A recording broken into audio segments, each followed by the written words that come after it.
En effet, j'ai eu la possibilité de travailler sur ce projet avec un autre point de vue, je dirais, du développement durable. C'est plus au niveau du fonctionnement et puis du fait que les gens, en tant que personnes, en tant qu'usagers, ont aussi un rôle extrêmement important dans ce qu'on appelle le développement durable. Donc, ce n'est pas uniquement, je dirais, la technique, la technologie, mais c'est aussi comment les gens vont utiliser, vivre dans ce bâtiment. Donc, l'idée était de mieux comprendre quels étaient leurs besoins aujourd'hui et puis de les challenger un peu sur quels pourraient être leurs besoins dans le futur. Donc, je vous explique rapidement la méthodologie qui a été beaucoup basée sur des entretiens qui sont individuels et puis des visites aussi de comment ils sont organisés. Donc, j'ai été sur place pour voir comment le travail est organisé, quels sont les points positifs, les points plus négatifs. Après, on a eu des séances de travail parce que c'est important de travailler, je dirais, ensemble. L'objectif était de bien sûr récupérer les besoins, mais ce n'est pas simplement de faire une liste et puis de dire il faut tant de bureaux, tant de bureaux, tant de bureaux, mais plutôt de comprendre à quoi les servir en fait ces bureaux et comment est-ce qu'on pouvait avoir une vision plus collective. Donc il y a eu des séances de travail avec des représentants des personnes qui ont eu les entretiens individuels. Et puis après, bien sûr, des séances de travail avec le groupe projet pour rendre tout cela beaucoup plus concret, réel. Et puis aussi avec l'ordre des architectes tunisiens pour justement comprendre comment est-ce que ces typologies ou ces façons d'aborder le sujet allaient bien être intégrées dans des façons de faire aussi tunisiennes des concours d'architecture.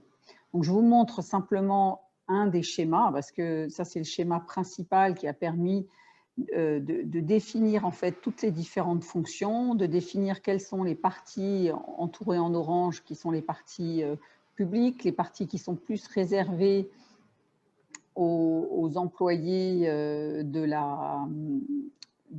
l'hôtel de ville, pardon, d'isoler aussi des fonctions qui sont très demandeuses d'accueil de grand public, comme la salle des mariages et une salle multifonctionnelle. Et puis ensuite, ça a donné lieu à la rédaction d'un programme qui en fait décrit, si vous voulez, les objectifs de ce nouvel hôtel de ville et puis après les axes principaux de son développement. Et en finale, bien sûr, des surfaces.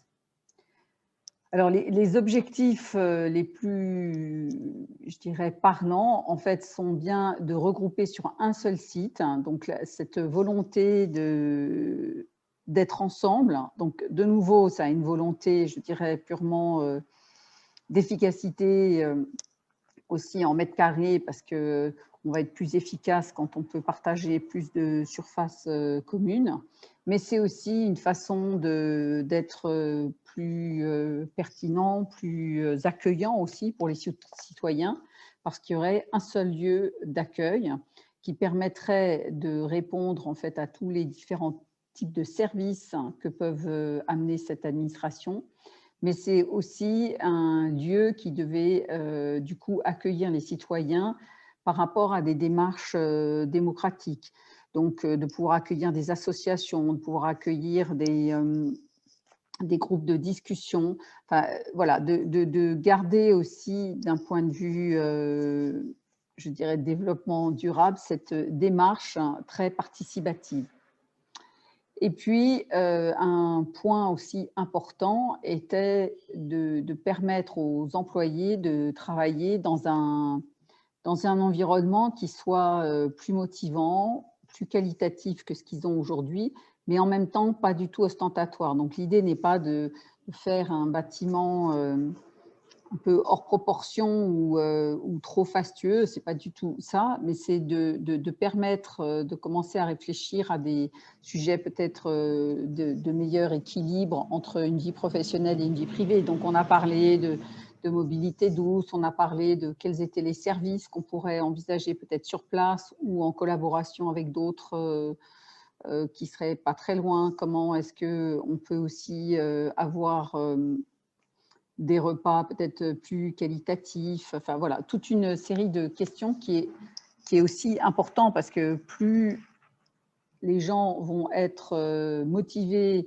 et pourront travailler dans un environnement qualitatif, mieux ils travailleront et moins de maladies, d'absentéisme prennent place. Alors maintenant, je vais vous montrer rapidement en fait les 4 axes qui sont qui sont ressortis en fait de toute cette étude aussi au niveau de l'architecture. Alors même chose, ce sont des images qui sont qui sont des illustrations en fait que j'ai beaucoup utilisées dans les différents ateliers participatifs. Hein. Donc ce n'est pas pour reproduire ce que vous voyez là, c'est plutôt pour essayer de réfléchir à qu'est-ce que c'est un lieu d'accueil que va devenir l'hôtel de ville, qu'est-ce que c'est que d'être plus ouvert sur la communauté locale, est-ce que ça va être d'avoir des grands lieux d'accueil suffisamment flexibles qui permettent des petits groupes, des grands groupes, qui permettent aussi aux gens d'être très à l'aise quand ils viennent et s'ils doivent participer à une réunion, à une association. C'est aussi de s'ouvrir sur l'extérieur. Il y a une grande place au nord qui, on ne sait pas encore exactement ce qu'elle sera, mais en tous les cas, ça va rester une place qui peut être une extension naturelle très agréable en fait. Donc c'est aussi de créer un lieu de vie qui soit pas simplement un endroit où on va venir pour les services administratifs, mais aussi un lieu représentatif de l'image que veut donner l'hôtel de ville. Un deuxième axe important, ça a été comment est-ce qu'on peut répondre en fait au fait que demain, on ne sait pas très bien comment on va travailler parce que voilà, tout évolue très vite, le télétravail évolue énormément, comme on est en train de faire là tous, on travaille de plus en plus en virtuel. Donc on sait que ça va évoluer, on sait aussi que les jeunes sont de plus en plus habitués à travailler de façon virtuelle, de façon très numérique.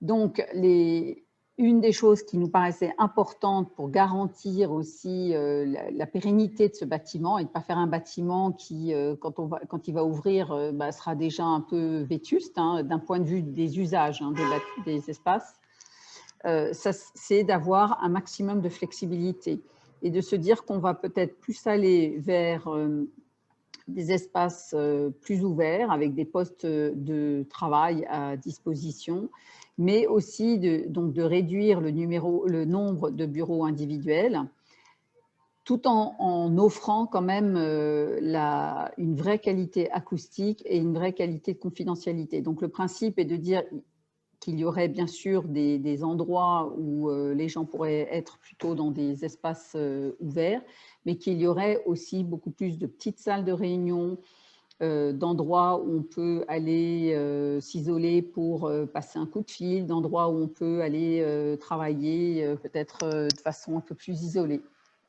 Donc c'est à la fois sortir, je dirais, d'un aménagement très cloisonné qu'il y a aujourd'hui et aller vers quelque chose qui soit beaucoup plus flexible.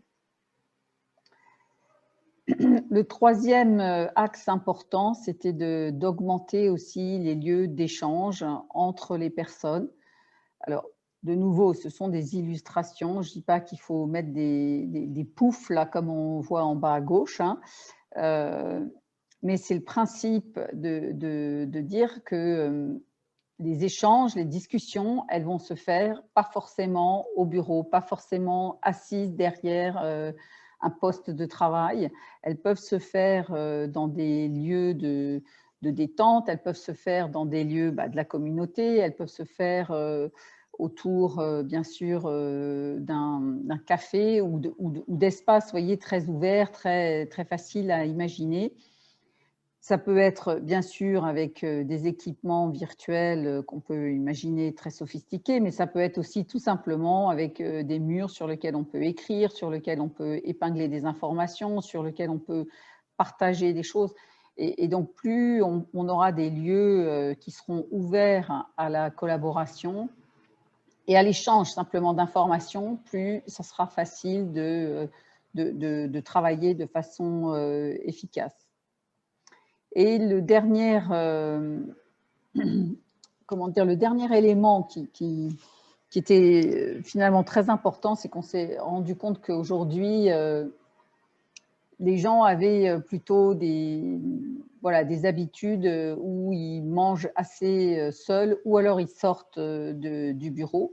Mais il n'y a pas réellement de coin café, détente qui soit convivial et qui permettent de rester sur place, de peut-être se faire réchauffer quelque chose, voilà, et d'avoir en même temps un moment de discussion avec des collègues, de partage d'informations ou tout simplement de détente. Et que c'était peut-être mieux aussi de regrouper en fait ces coins café dans un endroit. Alors, de nouveau, ça ne veut pas dire de faire un grand restaurant luxueux, c'est pas du tout ça. C'est vraiment de prévoir des endroits où on peut boire un café, où on peut éventuellement travailler, discuter et vraiment se détendre pendant le moment pendant la journée de travail.